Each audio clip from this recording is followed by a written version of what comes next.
ওই যে ফালতাগুলি অভি দিয়ে দিয়েছে আর যখন শেষ করে আবার নতুন করে মাটি দিয়েছে। অনেকজন কবর জিয়ারত করে আসে তো এখন আসে দেখি যে ওই কবর খোরা কবর খোরা তাহলে কি জন্য খোরা পাওয়া গেল। তো পরে আরও দু একটা দেখলাম দেখি যে না একে একে মেলাটি দেখা গেল 15-16টা দেখা গেল। তো পরে আরও লোকজন আসলো এসে ভালো করে দেখা কয় না এর মধ্যে আর কোনো কিছু নাই।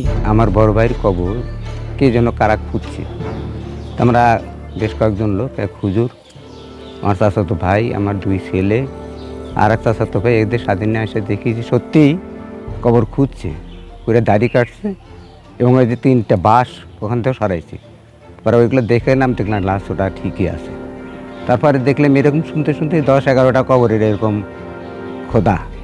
তারপর আমরা ঘুরে ঘুরে সেগুলো দেখলাম, দেখার পর এলাকার লোকজন সব জেনে গেল, সবাই এসে দেখতে লাগলো।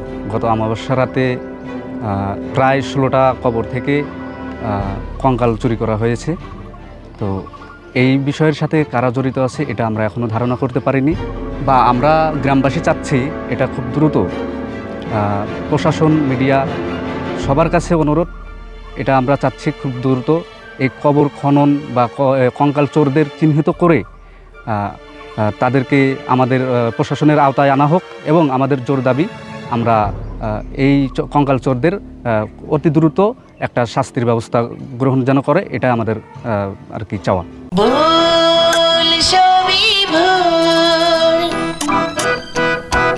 আমরা সকালে কবর জিয়ারত করতে আসার পর আমাদের নিজস্ব পরিবারের স্বজনদের কবর দিকে অগোছালো দেখি। তো ওটা দেখে আমাদের পরিবারের আরও যে বড় আত্মীয় স্বজন এবং আমাদের চাচা, বড় চাচা সহ আমরা ভাইয়া সহ এখানে আসি। এসে শুধু আমাদের স্বজনদের কবর না, আশেপাশে যে কবরগুলো আছে সেগুলো দেখি যে কবরগুলো খোঁড়া।